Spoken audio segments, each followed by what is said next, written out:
Welcome, everyone, and welcome to today's edition of the Talent Navigator series on talent intelligence and how to leverage better data and analytics for greater insights.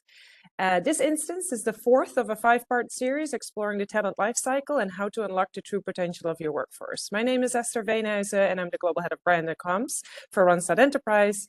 And I have a few housekeeping items before we start here. This series we will record it for on-demand viewing. A summary of discussion points and related content will be available to every live attendee and as well as on-demand viewers. If you have any questions for our speakers, we'd love to hear them. Please type them into the chat. We'll either get through them during or right after the presentation. We have about 10 minutes at the end of this webinar to dedicate to Q&A. And now I'm pleased to introduce our speakers today. We have Joost Heins, who's our Global Head of Intelligence at Randstad Enterprise. He brings over 12 years of experience in international talent solutions, and he stands at the forefront of driving business innovation and growth through strategic talent intelligence. He champions the transformative power of talent data, advocating for its pivotal role in fortifying companies with strategic direction and resilience. Mateusz Górecki works closely with Joost as our Talent and Market Intelligence Manager. He has a rich background of over 8 years in the global talent acquisition industry, with nearly 6 of those dedicated to talent research and data analytics. Matt is committed to innovating and developing new methodologies to address client challenges at Randstad, particularly through the lens of data and analytics. And I will now give the floor to Joost to share how the team gathers and interprets the data and how you to use to better talent intelligence can help you. So Joost, go ahead. Thank you very much, Esther, and excited to be with you all today. We wanted to start off right away with an example of how we use talent intelligence and for an example of an issue that we see coming up quite a lot with our clients. So we've taken the example of an AI engineer, and right now a hot topic for many companies. They're looking for this type of talent, but actually the talent pool is quite scarce. And what you see happening, not just in this job, but with any job, is that you see that hiring managers are looking at that job description, they're going over that job description and think, oh, actually that skill will be very useful, and that skill will be very useful. What you see in this visual today is that if you take the overall supply of people that have affinity with AI, that is a relatively large group. But if you start adding any other requirement to that profile, you see how fast that talent pool reduces. And this is a way of using talent intelligence to make very visual and have that conversation with the hiring manager that every and skill that they add, it reduces the talent pool dramatically. And it is an opportunity to start that conversation to say, right, if you want to have some options and you don't want to be looking for only unicorns, these are the options that I have to increase the size of the talent pool and increase the chance of success. So just wanted to give you a little bit of a feeling of what you can do with talent intelligence, how that shapes conversations, not only with hiring managers, but also in your own company. I truly believe that HR has been struggling to get kind of a seat at the board table because it was not data driven enough. I think talent intelligence can be that key to unlock that and get access and to start to communicate based on data and make it very insightful on what you're talking about. So a couple of things that we want to share with you today. One of the things that fascinates me is that a lot of trends and things that we know happening in the labor market are not new. We all know about them, but then we forget about them. So we want to go through a couple of those key labor market trends that are long-term that every company should be addressing, but we see often enough are not being addressed. Then next up, we want to talk to you about what we see right now. As Randstad, the leading HR service provider in the world, a lot of people are asking, hey, what do you see? We want to get a feeling, is there a recession coming, et cetera, et cetera. So we want to share with you on what we see in the market today, what are things that we find remarkable in that market. And last but not least, we want to talk about, okay, how can you leverage talent intelligence for your own organization and see how that can make the difference for you. So with that being said, I want to dive into the long-term labor market trends. And the first trend that we want to start with is the aging populations. Typically, one of those questions that if you one of those trends that you would say, right, everybody knows that, but are you doing something about it? Mwah. So how is that going to affect you in your company? Well, a couple of things that it affects. First of all, a lot more people are leaving in many countries. A lot more people are leaving the workforce now entering. So by definition, that makes a labor market more challenging. Second of all, is for the first time in history, you will see a labor force that has 4 or 5 different generations in there. How can you make that into a success? All those kind of things that are related to aging population are very important to start thinking about.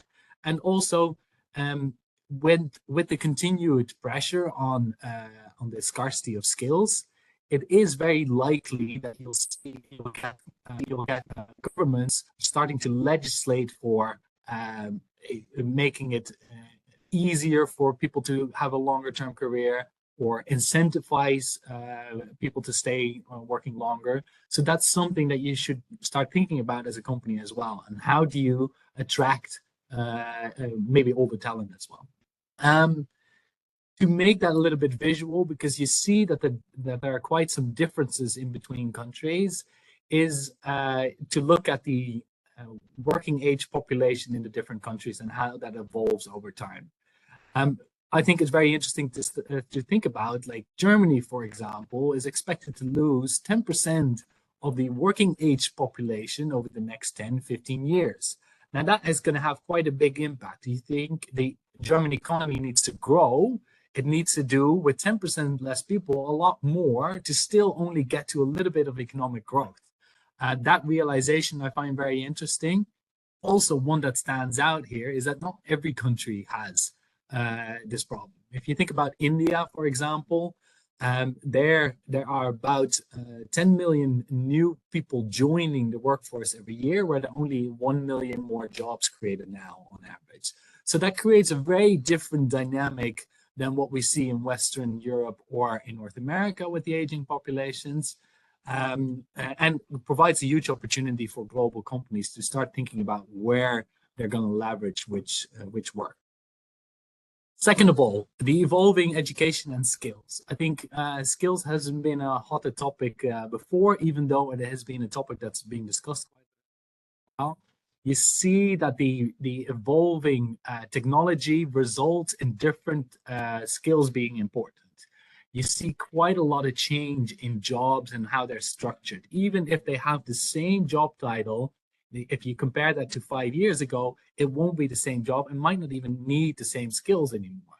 So again, there as a company, you need to start thinking about how do we upskill, reskill people, and probably the most forgotten, how do we have that adult conversation with our workforce to start talking about, to say, this is going to happen to your job. What do you want to do? What is your next step? A lot of times it still results in larger layoffs when whole departments have become redundant, but there's an opportunity there to become more agile and have that ongoing conversation with your clients, with your workforce, to start thinking about how do we make sure that they are relevant for the future. That, of course, it goes hand in hand with the next trend, and that is AI and automation. I think with the arrival of ChatGPT, and now 1 year ago, it has made it very clear on what kind of impact we can expect from AI. And quite frankly, that is quite big, of course. Also, I think just think from a thought experiment, if you use ChatGPT now and you see you don't get the results from it, just think about the future iteration and the impact that it will have 5 years from now. Of course, now it may be a hype and it might not be working in every area, but this will affect all the work processes, especially if the iterations get better and better. So that's something to really start thinking about and have those conversations with your workforce, but also not only on generative AI, because there are many more types of machine learning, automation, RPA, that will have an increasing impact on what people are doing in their day-to-day jobs, and is going to have a profound impact. Just to zoom in on, I'm just going to skip that one, in on generative AI. I think it's a lot of research is being done right now, but in general, you see that the expectation is that about 25% of the tasks, jobs can be automated in the near future. And that's quite a lot. It will especially affect areas of customer operations, marketing, sales, software engineering, research. All those areas are expected to have quite a bit of impact. And there are two sides of that medal, right? On one hand, it's a huge opportunity for companies, but you can also really miss out on finding the right talent or not being competitive enough. So there's a lot on this for every company to get this right and stay on the ball what to do that. Now, the impact as a society as a whole is also quite challenging, right? There could be globally 300 jobs being displaced.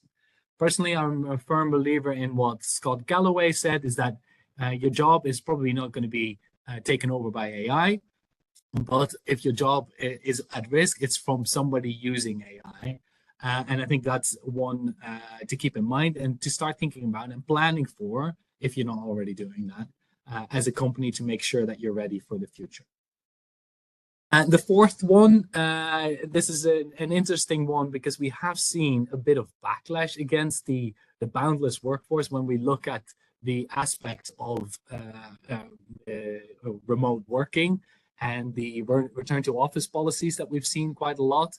I find it interesting to, when you look at all the research in 2021, everybody was super happy about remote work, and there was all kinds of research that it actually made people more productive. But now, especially in the tech sector, you see a lot of incentives to, or pressure for employees to return back to office, where if you look at the research done on what people really want, it's still that remote is very popular and hybrid as a minimum. So I think that's very interesting. Also, if you think about like talent remaining scarce in the future, it's an opportunity for you as a company to really stand out by offering remote jobs, for example. Business Insider had a nice catchy headline that I thought was interesting, where they said it's now easier to get into Harvard than it is to land a remote job. That on one hand, right, shows the backlash against it and the return to office policies, but also the opportunities for you as a company to stand out. Now, this boundless workforce trend is not only about remote work, and we shouldn't make it that small. It's also about how talent wants to be contracted and how they want to interact with with companies. So, for example, freelance work, gig work. My impression or my take is that as long as talent remains scarce, the pendulum is still in the area of talent, where they will, for a large part, decide on what and how they will work. And I think that brings all kinds of complexities, because can you have somebody gig work in one country and be contracted in another one? But there are also opportunities there to really allow that flexibility for talent, to make sure that you have access to talent at the right time in the right place.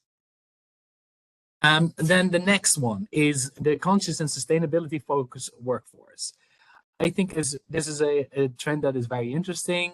It resonates with me personally as well, is that a lot of people now, where traditionally they were looking for stability in a job, a long-term career within a company, that aspect has changed quite a lot. It's more about the career, and it needs to be very closely aligned to your values. So you want to work for a company that you think does the right thing. And we see in all the research that the excitement about working for companies that are not aligned with the values has gone down, and that makes it harder for that kind of companies to attract talent. So this means, one, you need to be very good at explaining what you stand for and what difference you're making in the world, not only from a negative way, as in what's your footprint, for example, in CO2, but also from a positive way. How do you influence a change in the world, and what good does your company do? There's so many stories out there that I think are sometimes under represented, because a lot of companies that you might not know make a huge difference in the lives of patients or for example, or any type of things. So there's a lot of opportunity on how do you communicate that and how do you use that in your talent attraction. Now, if you sum all this up, there's one, of course, that comes out of that, and that is there is quite a lot of change in the labor market. And just put yourself in the shoes of a legislator, and you need to come up with AI legislation because it's going to have a massive impact, and you want to make sure that that impact is positive, but you don't know how it's going to change. So that is a very challenging job that you'll have in that if you put yourself in those shoes. And it's going to lead to more and more complex regulation that companies need to adhere to. Now, there are also two aspects to that. One, you need to implement that, but a second part of that, often forgotten, is how do you communicate with talent about that? How do you make it easy for them to navigate through all those rules? And how do you make sure that you stay compliant? So these 6 things we really see as things you probably already know, but you don't really have a program, a connected program on. There might be a department here and there working on a small aspect on it. But what is your strategy overall as a company to address these things that are not going to be any surprise, but most companies forget to work on? Then we move on to what do we see right now? Because you see that long-term trends often come back in the day-to-day, and a lot of these things we already see happening today. So first of all, when we think about the what we see in the labor market, it's heavily affected by the global economy. And if we think about a little bit on where's the global economy now, it helps to put it into context on where we came from. First of all, pandemic, huge demand shock, first down, then back up with a delayed demand and stimulus from governments, led to massive, very much higher inflation. And of course, when there's inflation, central banks needs to put their foot on the brake. They increase interest rates, and that's where it all started. The conversation that we were going to. The big tech companies realized that they might have been overhiring, and a lot of the future growth was financed on low interest rates, so they needed to be more efficient, and that's where the tech layoffs started. Now we see that it's not only tech layoffs anymore, it has spread a little bit more. So we have seen a softening in demand across the board. There's still some countries that stand out in the other way. So you see, for example, India has continued to see a rise in demand. But in general, we see a softening of the market. Now, the most important context around that is, yes, there's a slight softening, but historically, this is still very, very high. And that's what we try to show you in this graph as well, is that the demand is still very much elevated, not compared to a year ago, but if you look at the longer term trends, if I would zip myself back to 2019 and ask people to say, hey, is it very easy to recruit right now? No one would have said yes. And right now, we're still well above the 2019 levels. So I think that sums it all up on what we see in terms of demand. Of course, that reflects into unemployment figures. We've seen already quite a long trend going down in employment rates. And what my high school self fascinates is that in many, many countries, we're below that 5% mark that I was told in high school that was full employment, and that was the lowest unemployment we would ever achieve. Now you see that a lot of countries are below that 5% mark, well below that full employment, and still some of them going down. So also interesting to note there is that the economic slowdown hasn't really translated to lower or to higher unemployment rates. Now, that said, if we historically look at what is the correlation between higher interest rates and the impact on the labor market, that is usually a 12 to 18 months delay. Now, keep in mind, we're 14 months in. So it's very interesting to see that the impact on the labor market is very minimal, and it's unlikely that it's going to be a really big impact. Now, we do foresee that this softening of demand is going to continue a little bit longer, but a very loose labor market is not expected by anyone. Then I want to introduce you, if you don't already know it, to my favorite indicator, and that is the job vacancy rate in North America, also called the open rate. So it's basically the percentage of open jobs at any given time.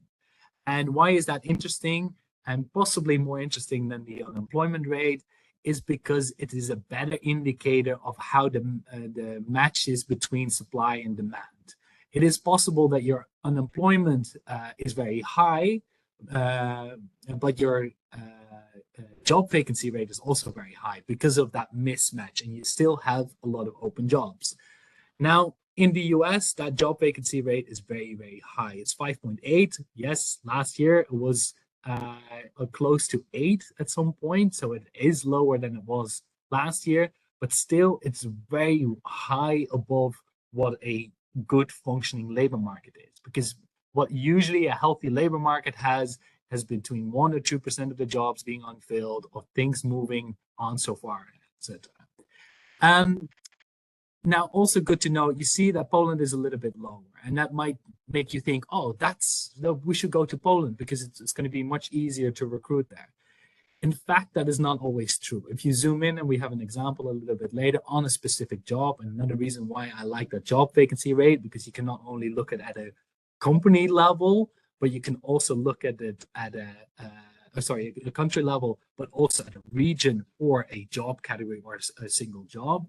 You can see that in certain sectors in Poland, you see that that's much higher, and it's very challenging to hire for that specific role.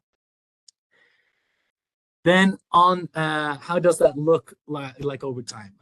I think this is a very good portrayal of how you can see that, yes, it has reduced a little bit, but the uptrend there is still continuing, and you can see that the trend is not undone yet. So yes, it has softened, but you see the dip during the pandemic, the correction to above, and now a correction downwards. Now, I'm very interested to see how this evolves over time, if we see a trend break there, yes or no.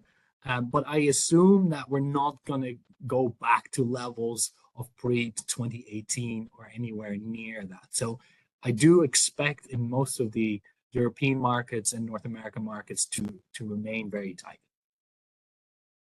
Here's the example that I was just talking about. This is zooming into Poland, and it shows that the difference in seniority level and that job vacancy rate. So where you think maybe on the early careers area, that's where you see a lower vacancy rate, but then you see a lot of companies now battling it out for that talent in the more senior area. So I do think that's very interesting. My assumption around that is that companies are now a little bit more careful in their hiring, and they want to hire talent that immediately contributes. But that means that talent is very, very in demand still. Another last item into what we see in the market, which is very interesting, is that we see that inflation rates coming down, but the wages in some countries are still going up quite a bit. And good news for the global economy that inflation is going down, but how that dynamic between wage growth and inflation is one to watch over the next few months, because there is a case to be made that if the wage growth remains high, it's going to be hard to curb inflation. And at the same time, if inflation stays high, then that means that talent will be demanding the compensation for that as well. And I think the OECD made an interesting graph on that, where they look at what is that loss in real wages by different countries. And you see, especially in Eastern Europe, what the impact is on the average employee and how much loss in real wage growth they've had in the last year. And that's, of course, that's not sustainable. That's something that, especially in tight labor markets, they want to recoup, and is expected, especially from unions, to put pressure and continued pressure on wages. Now, also good to note there is that there's a different dynamic in different countries. In the UK, in North America, you see a stronger correlation and a faster correlation between what's happening in the labor market and what does it mean for salaries. And that means that the quicker it changes. But in some of the European countries, especially where unions are stronger, you see a delay in that response. So, for example, in the Netherlands, you saw that last year the demand from unions, even though inflation was much higher, was around 3%, and now it's closer to 8%. So that has delayed effect and will have a continued effect on wage pressures in the next few years potentially. So those are the couple of topics that we thought will be interesting to share on what we see. So the softening demand, still very tight labor markets, the continued scarcity for specific profiles in specific areas with different seniority levels, and the continued pressure on wages as important items. We now want to continue with talent intelligence and how do you leverage that? So over to Matt. Yeah, thank you, Joost, and thank you everyone for attending. I'll just address one of the questions that popped in chat meanwhile, and we'll answer all of those in the Q&A session. But the question about attrition specifically. So over this time, we've actually seen attrition nearly doubling for the white collar jobs. That's one of the things, or one of the, I would say, results of also the certain globalization of the job market, right? So there's much more opportunities now, especially for the skilled talent globally, and it's also one of the ways to fight inflation, right? In terms of finding the higher remunerations. And that's in the context of some of the points that Joost made about the very dynamic changes, right? That the recruitment market is essentially nowhere as it was like 10 years ago. So jumping down to my section, I just want to take you through some of the practical elements around the intelligence, right? How do we leverage it, and what that really means to have intelligence alongside your talent acquisition process. And for the most of you, I would assume you probably know the programmatic solutions, which comes down to some sort of a tools or essentially platforms that enable you to pull the data from. Now, our approach to this is slightly different in a way, because we try to make sure that the intelligence is actually true. Sorry, I can see, like, there's a little bit of a presentation issues, I suppose, Joost. Still can see the slides. Accidentally hit a button. Sorry, let me fix it. Right. So I'll just continue on the specific one. So when it comes to the programmatic solutions, or ways really to make sure that the intelligence is always contextualized. The data is pretty much nothing without the context, and we want to make sure that whenever you have some sort of a recruitment problem, it's always being addressed from the specific perspective, whether it comes to geography, whether it comes to a composition of the job you're looking for, whether it comes to decisions about opening or recruiting at different geographies, right? So our approach as what intelligence really is a contributor to the talent acquisition process, and team of experts that actually able to support all the steps on the way within the process, right? And kind of moving forward, I just really want to highlight the three key elements that are part of this process, or how you can really leverage talent intelligence. So when we move to the next slide, we can actually see some of the aspects that are the most, I would say, frequently addressed by us in terms of, first of all, staying up to date, right, with all this landscape quite constantly changing, right? Like the skills evolving. I think just across last 7 years, the composition of the profiles of the skills changed by like 24% on average, right? The whole market is basically moving, and we have to make sure to stay on the top of that. So the part of the market, the intel that's really important, especially for senior stakeholders, is just knowing what happens in specific geographies, is ability to catch up with the trends like the remote work. Is it here to stay? Is it here to go? Like how do you really use those for your advantage in terms of the recruitment process, and having an upper hand in terms of your competition.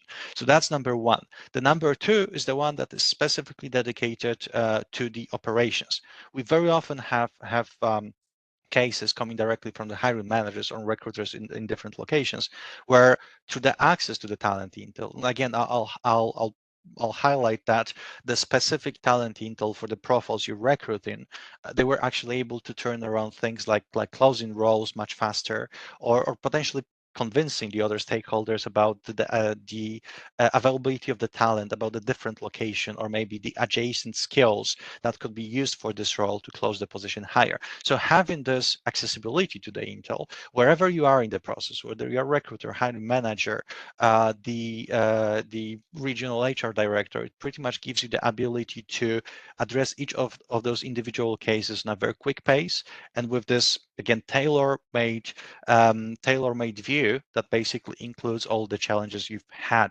around this role. And the third thing is specifically around the broader decision-making process, right? And besides keeping up to date with the market and knowing what's happening, what's going on there, the decision-making process around opening a new center, moving to a different location, maybe reviewing the compensation, which is like one of the quickest changing elements of the market right now. All those things are it's something that we can basically support you with through the complex research around this particular topic.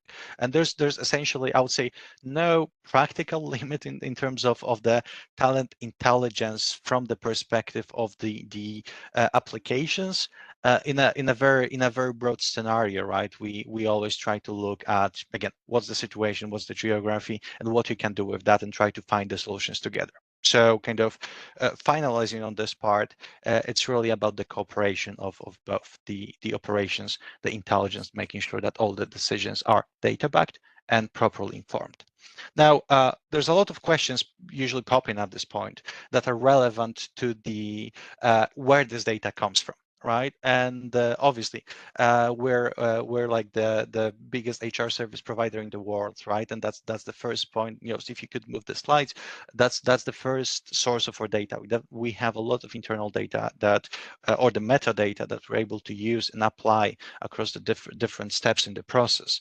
Now, the second part of that is that using the SME knowledge, whether those are the researchers and talent consultants, we're able to apply that to those specific cases just via the experience. And this is the aspect I kind of kept mentioning over the way, that it's really important to add this practical aspect to all of this, right? It's not enough to pull our research from a tool. It really has to have the proper context and kind of this perspective of what you've been dealing with so far and what are the other solutions you can try. And our experts on the ground can pretty much pinpoint those little elements. And obviously, we also leverage external data, whether it comes to the statistical office's data or to the databases that we just purchased. It's all basically coming into the one. And depending on the geography, depending on the skill set, we always use the different sort of databases, the job aggregator platforms, even some of the AI elements to actually help us out in terms of defining what's the best source of information and how does it really come together. So that's the part about the leveraging talent intel, what it really is, where you can really get it.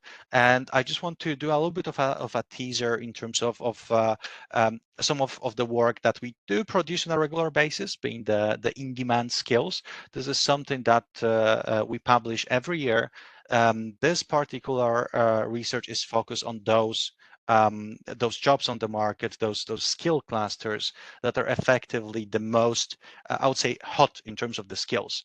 Now, this year's edition, Joost, if you could move the slide, is effectively a little bit, I would say, deeper dive to what we used to do previously. In the in-demand skills, we are trying to highlight the talent that everyone is fighting for, what complexity of recruitment is tied to this. And again, this year, we also focus on the sub-skills on each individual skill cluster, because we're talking about relatively big talent population. I think there's over 130 million profiles that kind of went into this research. And effectively, when you look at each individual skills, and in context of the trends that also Joost was talking about, whether it comes to the globalization, the skill shift, those skills can be acquired from the different geographies with a specific complexity.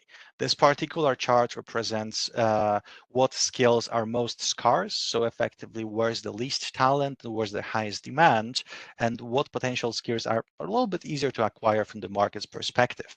And just by reviewing that, that's very much different for each market. We see that across, especially countries like US that are the major demand generators, that sometimes making this decision about should I go to a different geography, should I go to maybe look at some adjacent skill set that could potentially supplement what I'm looking for. All those things you'll actually be able to help yourself with through the in-demand and some of the interactive visualizations that will be also publishing this year by selecting like this sort of a view from a geography perspective. And this is particularly a highlight of how the hiring complexity for in-demand skills looks like for each individual geography. So we can see some of the markets like Singapore being relatively hard to hire, where you can also see that like India, for example, has abundance of talent and the local demand isn't that significant. So you can basically make an informed decision, also leveraging the intelligence in terms of where should I really get this talent? Is that talent a cultural and skill match for what I'm really looking for? And we have one of the examples of how intelligence actually has been used to address this sort of a niche skill set. And obviously, when it comes to the global talent acquisition and pursuing the recruitment in different locations, this is something that can be quite, I would say, intimidating in terms of I never recruited outside of US, for example, and how this process is going to go when I focus on a different geography. And mostly this is rooted in the fact that like hiring on a local level can be extremely competitive, can be extremely lengthy, and it's just not yielding results fast enough. So this particular case is addressing one of our bioinformatic roles. That was one of the niche skills that our client never recruited in outside of the US before, and we did conduct a study, quite broad one, in terms of the supply, demand, local competitors to basically support them in terms of this decision-making process, right? So straight away, when they go to this market with this study, they know who's actually actively recruiting this sort of talent. Is there a lot of this talent in this specific country? If there is, what area might be the most sustainable if I plan like ongoing further recruitment for this sort of a role or adjacent roles? So this is something that we've been able to, well, as one of many cases, bring together as alternative solution to the recruitment challenges in the local country, and that was very well taken. As far as I'm concerned, the person that we're working with was also a PhD in the data analysis, so we had a lot of touch points in terms of how those things are being addressed. So with that, I think we can move forward to the Q&A session.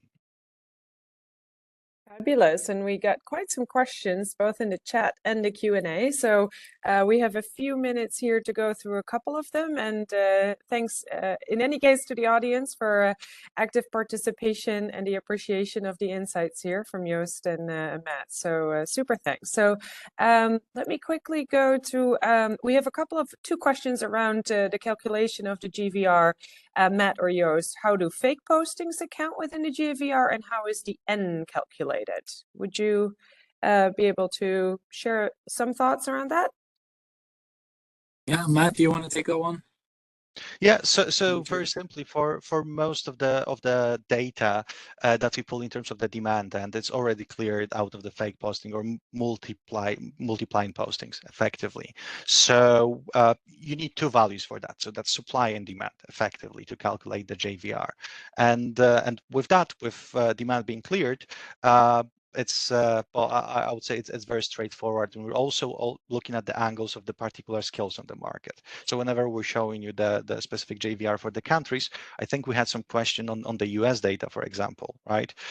We're looking at the actual situation on the market, not specifically on things like the unemployment claims or anything that's I would say the side values to that, right? So And maybe good to add that as well is that this is also an official metric that a lot of stats bureaus use. So Eurostat has some information on country level on that, BLS in the US. So it is a common indicator to calculate it for a job, but then you need to put a little bit more work in. But like Matt said, that's also very well possible.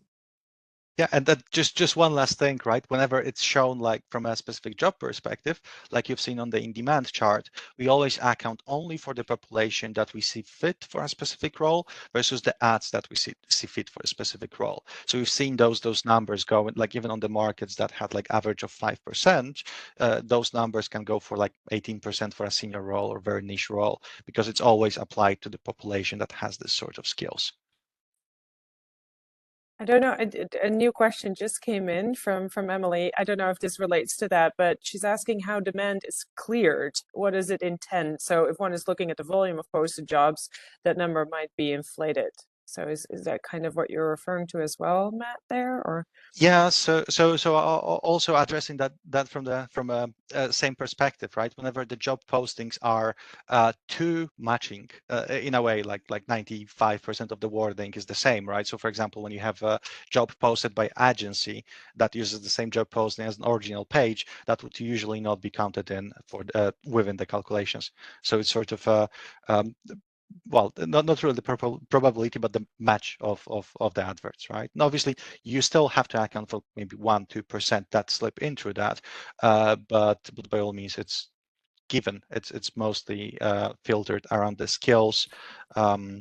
It's something that is relatively, I would say, stable metric, or the one that is go-to for most of the statistical institutions, as well as Joost mentioned. And I think you mentioned this throughout the presentation, but just to reconfirm, this includes temporary jobs as well, or just perm? Yeah, it can be both, and you can also split it. Okay. And then we have a couple of more kind of conceptual or strategic questions in terms of a talent intelligence function at organizations. Should HR organizations consider starting a function, like a talent intelligence function, if they don't have one yet? Yeah, I think we see a kind of a maturity model within in a lot of companies when it comes around this data. First of all, I think if you want to, as an HR function, you want to have that conversation with the other parts of the business.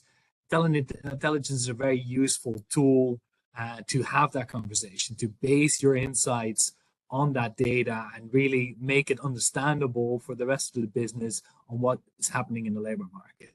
Now, building your own talent intelligence function can be challenging.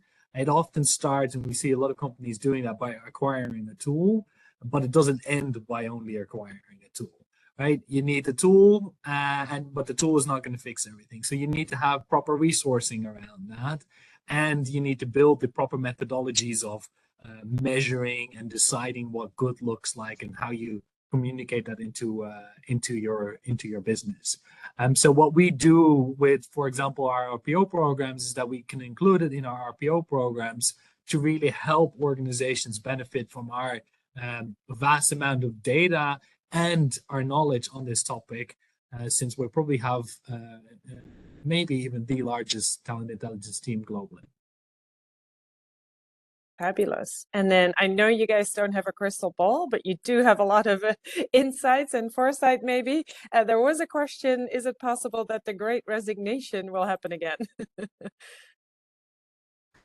I think the Great Resignation was kind of a term coined at that time, which I found interesting because it became a hype. But if you look at the numbers around like quits, for example, you see that it hasn't really gone away, first of all. And two, it was a trend that was long-term in the making. So it wasn't coming out of nothing, right? It was not a surprise. You saw that coming up, and it was actually not just a post-pandemic trend. It was a multiple-year trend, and it relates to a very tight labor market. I think that what the pandemic did is highlight what is important to people in their job and how does that relate and how important is flexibility.